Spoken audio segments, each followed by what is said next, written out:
Assalamualaikum warahmatullahi wabarakatuh. Kami dari kelompok 1 KKN Institut Teknologi Sumatera, kami akan menjelaskan materi mengenai hukum Archimedes.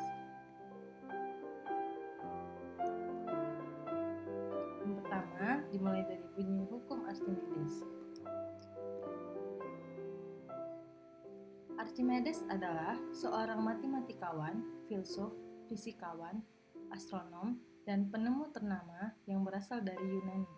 Dia pergi belajar ke kota Alexandria di Mesir. Masa kejayaan Archimedes diperkirakan tahun 287 sampai dengan 212 sebelum Masehi. Hukum Archimedes adalah hukum tentang prinsip pengampungan di atas benda cair yang ditemukan oleh ilmuwan Archimedes. Adapun bunyi hukum Archimedes adalah sebuah benda yang tenggelam seluruhnya atau sebagian dalam suatu fluida, benda itu akan mendapat gaya ke atas sebesar berat fluida yang dipindahkan. Misalnya, air mempunyai volume tertentu.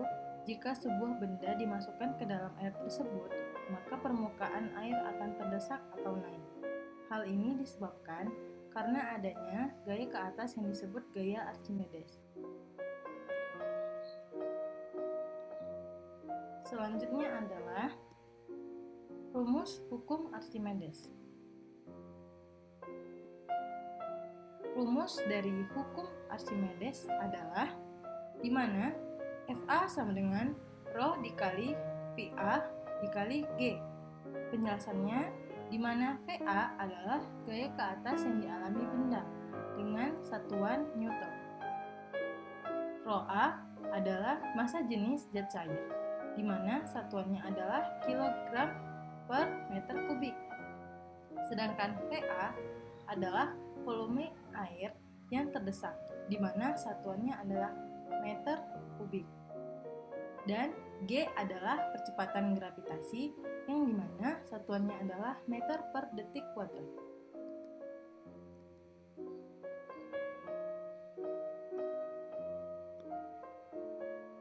Berdasarkan bunyi dan rumus hukum Archimedes di atas, suatu benda yang akan terapung, tenggelam, atau melayang di dalam zat cair tergantung pada gaya berat dan gaya ke atas. Berikut merupakan gaya yang bekerja pada benda yang mengapung, melayang, dan tenggelam. Selanjutnya, yang pertama adalah mengapung. Benda mengapung jika sebagian benda tercelup di dalam zat cair. Jika volume benda tercelup sebesar Vc, maka dalam keadaan setimbang berat benda sama dengan gaya ke atas. Benda dapat terapung dikarenakan massa jenis benda lebih kecil daripada massa jenis zat cair, di mana Rho B lebih kecil daripada Rho C, sehingga berat benda juga lebih kecil daripada gaya Archimedes, di mana Wb lebih kecil daripada Fa.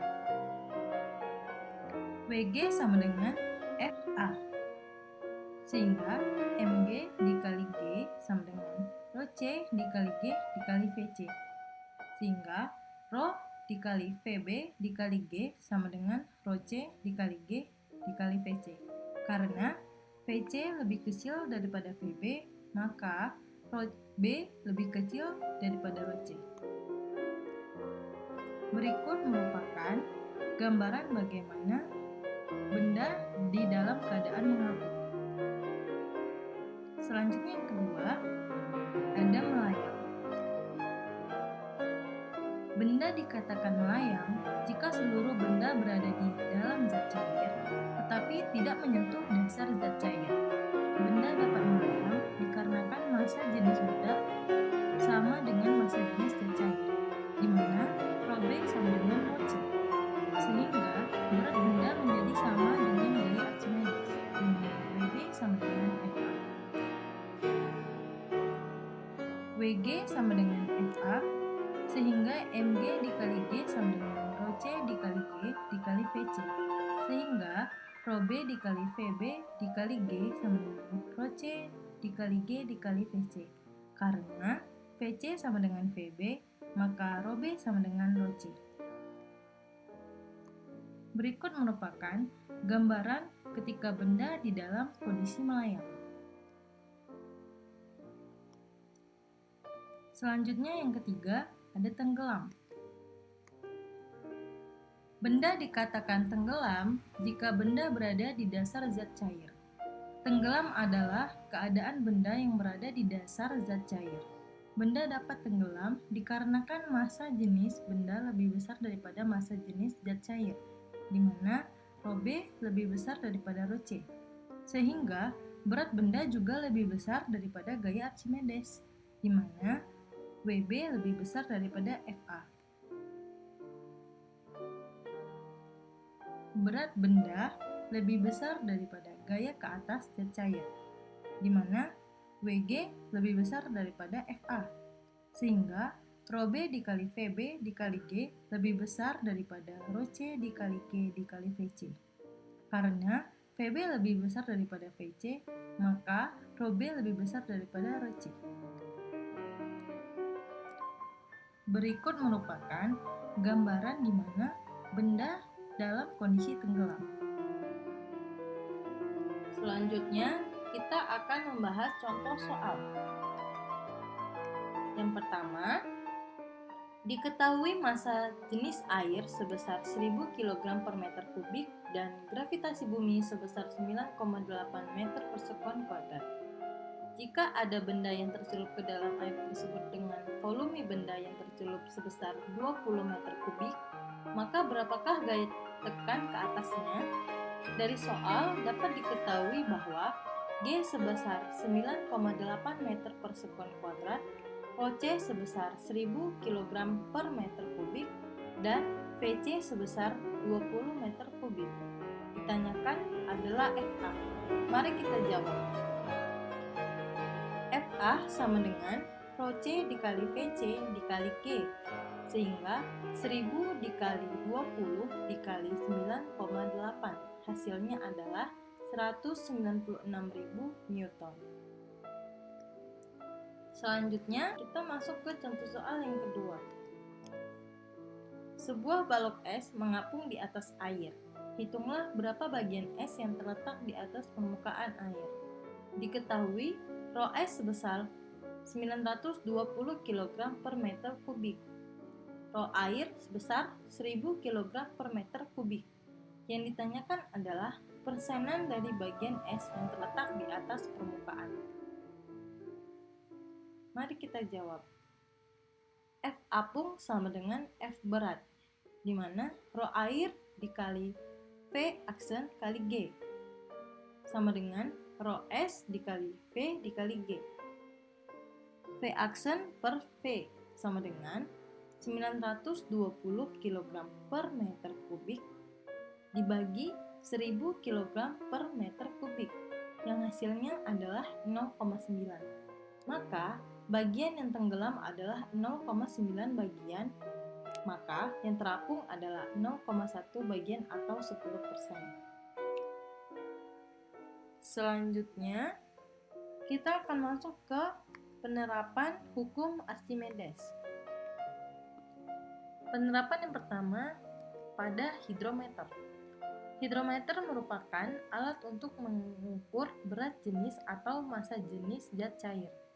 Jika hidrometer dicelupkan ke dalam zat cair, sebagian alat tersebut akan tenggelam. Makin besar massa jenis zat cair, maka makin sedikit bagian hidrometer yang tenggelam. Hidrometer banyak digunakan untuk mengetahui besar kandungan air pada bir atau susu. Hidrometer terbuat dari tabung kaca. Supaya tabung kaca terapung tegak dalam zat cair, bagian bawah tabung dibebani dengan butiran timbal. Diameter bagian bawah tabung kaca dibuat lebih besar supaya volume zat cair yang dipindahkan hidrometer lebih besar. Dengan demikian, dihasilkan gaya ke atas yang lebih besar dan hidrometer dapat mengapung di dalam zat cair. Berikut merupakan gambar dari bentuk hidrometer.